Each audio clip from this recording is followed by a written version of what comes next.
Okay, so this is the part 2, or I guess the real part 1, to why you can't be desperate or never be desperate. One thing I can mention to start off is don't ask random people to take you home.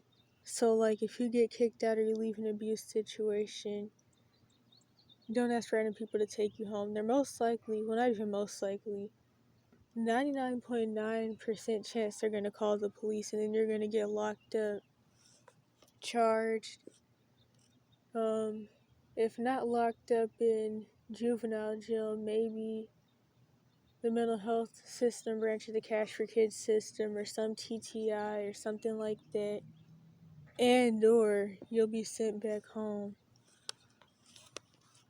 So either you'll be sent home first, or you'll be charged and locked up or locked up somewhere and then eventually sent home after being locked up for who knows how long.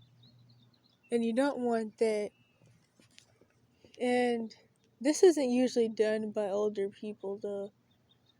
This is usually done by people who are kicked out or run away when they're somewhere from like 5 to 9.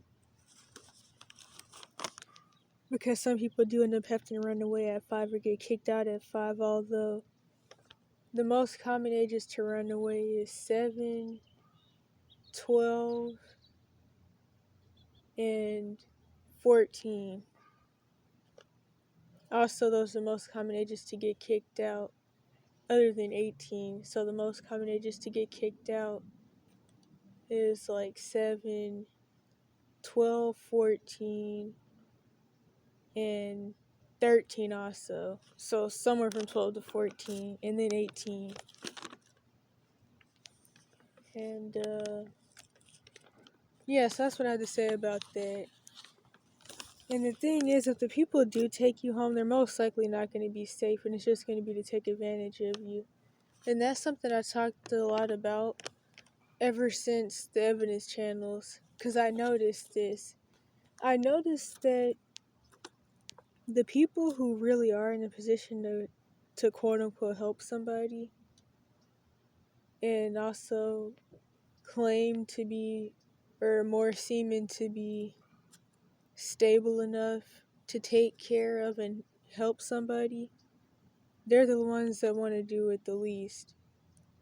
So, like, somebody that actually, well, I mean, kind of nobody does now due to, like, the whole America/Babylon falling, the dollar falling. But in the past, at least, the people who are the most financially stable to take care of somebody or to help somebody, even with little things, and the people who were mentally together enough, like, they weren't gonna molest the kid or something like that, they're always the ones who don't want to help anybody. And so the people who do run up and claim that they want to help or save somebody always are people who were abusive, really not in the position to help somebody, but they just want to, or they want to because of some weird reason. So, like, how do I put this? Like, let me help you lunatics. And commonly they don't even really want to, but they're like that. They're not really in the mental, physical, or financial situation to help somebody, but they claim they want to help. It's always people like that. And one thing that I say all the time is that you're always going to have people warning you about pedophiles and child molesters, but I mean, that's anywhere. If you go to school, you're around that. So, like, that's an issue, but the reality is that there's way more types of toxic people that are honestly more annoying and more overbearing than even a lot of pedophiles are. Like these Jezebel, let me help you lunatic women. They're commonly chomo-ish anyway, but they're way more overbearing than at least any child molester I've ever met. And I'm sure that there are some that are like that, but I'm just not desperate, so I never end up interacting with people like that, so I never end up in situations where I'm constantly running from these child molester dudes that I meet on Tinder and stuff, like other people I've met, so I don't have all that going on. But these Let Me Help You lunatic women, when you're in bad situations, you'll run into them every so often, and it's like once they know you're around, they calmly pop up, and it can take a really long time to get away from them or to get them to leave you alone. Usually after a situation happens where you really confront them, and then they play victim and act like they've been trying to get you to leave them alone, stuff like that. Usual Jezebel stuff. But anywho, those are the people that come to quote unquote save the day, and you don't want that, to be truthfully honest. Like a common thing I've seen with people who are living with their abusers, or people who are in foster care, is not having to, feeling like they need the dead child molesters to be able to go to school. So, like, they can have a place to stay, a place to shower. What was the other thing? Oh, yeah, have the person be there to give them rides to school if they miss the bus, or if, like, they live too far to take the bus. And, of course, the reason this even is needed, or the kid thinks that this is needed, is because, one, the desperation, the loneliness, wanting a parent figure and a girlfriend or boyfriend at the same time, which those two things never go good together. And needing basic needs met that aren't getting met because of the neglect and abuse situation that they're in. And it's something else. Oh yeah, and another thing is feeling like school is even really that important. I mean, sure, it's good to know how to read and stuff, but school stopped teaching people how to read a long time ago. So, like, I mean, you may have to find somewhere else to learn that, or find somebody who could at least help you learn to read and go from there. But the indoctrination system is not worth risking your life over. And 9 out of 10, if you're in an abuse situation so bad where you need a child molester to give you rides to school in the morning and to pick you up from school, you probably have trauma symptoms, or just in a situation where the school knows they're going to be able to take advantage of you. And so they're going to try to funnel you through the cash for kids system and the school to prison pipeline, which is just going to make things worse for you. And none of that's honestly worth it. And at the end of the day, school isn't going to save you. And it's like, I see a lot of people who are in bad situations that aren't allowed to go to school or can't go to school due to different things with their situation. Especially with, like, people who are in foster care, which I know people, for whatever reason, think that being in foster care is like a guarantee that you're going to get to go to school and stuff, but that's nowhere near true. But that's for a whole nother video. So yeah, anywho, just wanted to put that out there, that I've been mentioning since the evidence channels, this weird phenomenon that I noticed, that people who are able to help never want to. So then these child molesters and other toxic people step up to the plate, and honestly, they really will do a good amount of things that are really helpful, but there's always some weirdness with it. And sometimes these people are pretty dangerous, because, like, commonly child molesters have a lot of issues, like, they're violent, or they have multiple personalities, which, I mean, they would anyway, because they're obviously really demonized. So yeah, commonly the kids that I've known and that, how do I put this, love to run after molester people, a lot of things always ends up happening because these people have a lot of different issues because of how demon possessed they are. So not only do they want to quote unquote date you, but they also beat on you, threaten to, I don't know what all I can say on here, threaten to unalive you.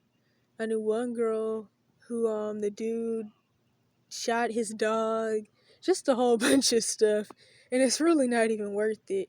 It just makes the situation you're already in so much worse, which is part of why I'm hoping to actually make all the videos I need in this series, so people can really understand why being desperate really just isn't worth it. Like, you really don't need money as much as you think you do. I mean, learn to forge, dumpster dive. That's better than sitting around developing DID over $20 and stuff like that, and over half a hot dog and a hot pocket, and being kidnapped, living in somebody's basement, getting fed beans and rice. None of that stuff is really worth it. Honestly, I would rather just starve. And it's really upsetting to me that a lot of people are desperate and they're willing to be in these situations for the bare minimum, or to not even get what they were promised in return. In fact, there's this term that I learned about when I was about 14, because that's when I started researching the DSM, CPTSD, personality disorders, and stuff like that. So there's this term called narcissistic breadcrumbing, and Dr. Ramin has videos about it. And I feel like that could also be really eye-opening to people who are really desperate and always throwing themselves in these types of situations, because most likely you're getting sodomized over breadcrumbs. I know that it's not going to be funny to most people, but like, I'm just being really serious about the situation. And I don't want to be too gruesome and graphic. I mean, well, probably nobody's going to watch this anyway. So yeah, I mean, some people have said that like a lot of these essay rituals, so that's what they are, feels like getting stabbed in the butt with a butcher knife. All that for a ride to school, for a teacher who probably doesn't even give a crap about you, for a piece of paper and half a hot pocket. Isn't it really not worth it? Or for a place to stay. And like, I know that people under 18 can't stay at shelters. You could lie about your age, though. I mean, I've done that before. Not because I really want to stay at a shelter, because I don't do that institutionalized being taken advantage of by institution stuff, but I did that to shower and stuff, and like, you could do that because a lot of these places, they're not really checking and they don't really care. But it can be risky though, because they could like let you in and then call the police, or the security will want to turn you in and get you locked up somehow. It's really messed up, but that's all more the reason why you really want to have the type of gear you need anyway. Like, I would advise trying to busk. Everywhere isn't a good place for busking. I wouldn't really advise busking on the East Coast in general.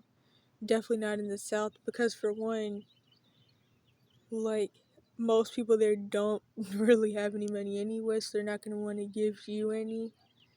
I wouldn't advise being homeless in the South anyway, but yeah, so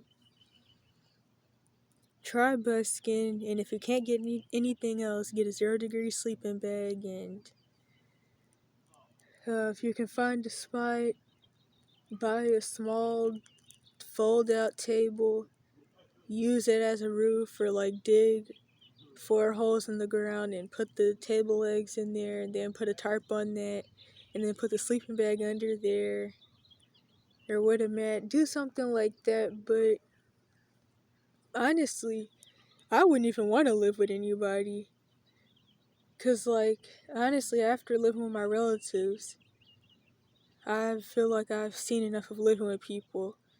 So if you already know that you couldn't even trust your own relatives, why would you want to go live with some random person that you already know is gonna be abusive? Because commonly you already know this. That's something I notice a lot with like people who put themselves in these cycles. It's like they already know that the person is abusive or will be abusive, and you already have the gut feeling, you already see the red flags, but you don't want to take the other options that there are, because it's being homeless or something else you don't want.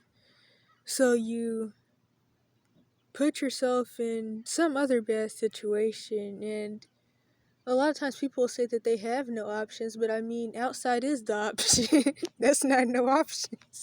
No options is, no options is like, I mean, I don't know. That's the option. I can't really think of what to say. So yeah, and what that also means is that you're probably scared of the unknown, and that's common for people in abuse situations. It's like you're scared to leave the abuse situation. You're scared to really leave if you get kicked out, which I can understand why you may be, because commonly abusers will kick out their victims and then call the police, and then the kid gets charged with all types of stupid stuff. But you're scared to run away, you're scared to really leave when you're kicked out because you're scared of the unknown, and